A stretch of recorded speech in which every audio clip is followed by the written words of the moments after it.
আমার আজকের এই ভিডিওতে তোমাদের সবাইকে স্বাগত জানাচ্ছি। আশা করি তোমরা সবাই অনেক ভালো আছো। আজকে বানিয়ে নেব কচুর গাঠি দিয়ে একটা রেসিপি, যেটা পুরো অথেন্টিক একটা নর্থ ইন্ডিয়ান স্টাইল রেসিপি। পিকলির এক ফ্রেন্ডের মা আমাকে এটা দিয়েছে। তো প্রথমেই ওনাকে থ্যাংক ইউ জানিয়ে নিই এত সুন্দর একটা রেসিপি আমার সাথে শেয়ার করার জন্য। তো প্রথমে কচুর গাঠিগুলোকে ভালো করে ধুয়ে নিয়ে এবার নুন দিয়ে সেদ্ধ বসিয়ে দিচ্ছি। যতক্ষণ সেদ্ধ হচ্ছে ততক্ষণ মশলাটা তৈরি করে নেব। এখানে নিয়ে নিয়েছি একটু আদা, 8-10 কোয়া রসুন, একটা টমেটো, দুটো কাঁচা লঙ্কা আর একটা মিডিয়ামের থেকে একটু বড় সাইজের একটা পেঁয়াজ।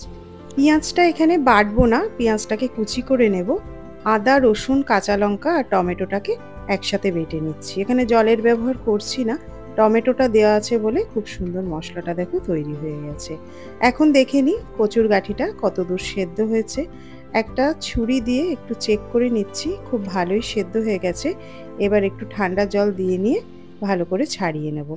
আমি আগেও একবার দুবার এই রান্নাটা করেছি, আমার বেশ ভালো লেগেছে, তাই ভাবলাম আজকে তোমাদের সাথে একটু শেয়ার করে দিই। একই রকমের রান্না খেতে খেতে মাঝে মাঝে দেখবে যদি একটু স্বাদ বদল হয় তাহলে খাবারেও অনেক সময় রুচি আসে।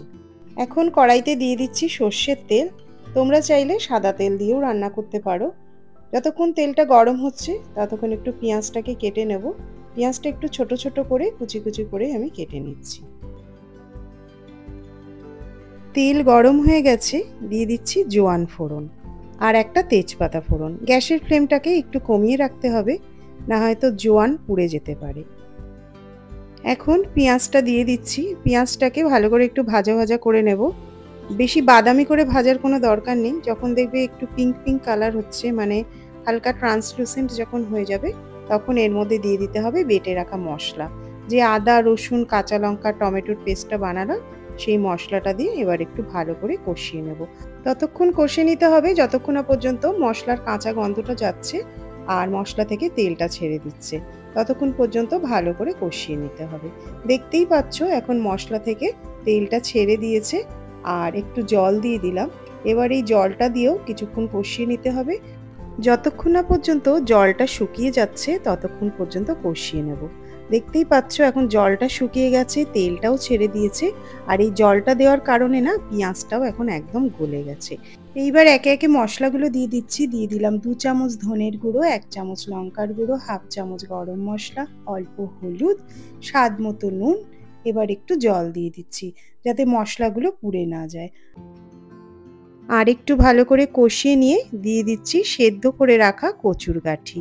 এবার কচুর গাঠিগুলো দিয়েও খুব ভালো করে একটু কষিয়ে নেব। গ্যাসের ফ্লেমটাকে একটুখানি কমিয়ে দিয়ে কচুর গাঠিগুলোকে দেখো মশলার সাথে কি সুন্দর ভাজা ভাজা করে নিয়েছি। এবার জল দিয়ে দিচ্ছি। খুব একটা বেশি জল দেব না, কারণ এখানে কচুর গাঠি তো অলরেডি সেদ্ধই করা। গ্যাসের ফ্লেমটাকে একটু কমিয়ে দিয়ে কচুর গাঠিটাকে আরও কিছুক্ষণ একটু ফুটিয়ে নেব। অল্প একটু নুন দিয়ে দিলাম, কিছুটা জল দিয়েছিলাম বলে। রান্নাটা এখন অলমোস্ট হয়ে গেছে।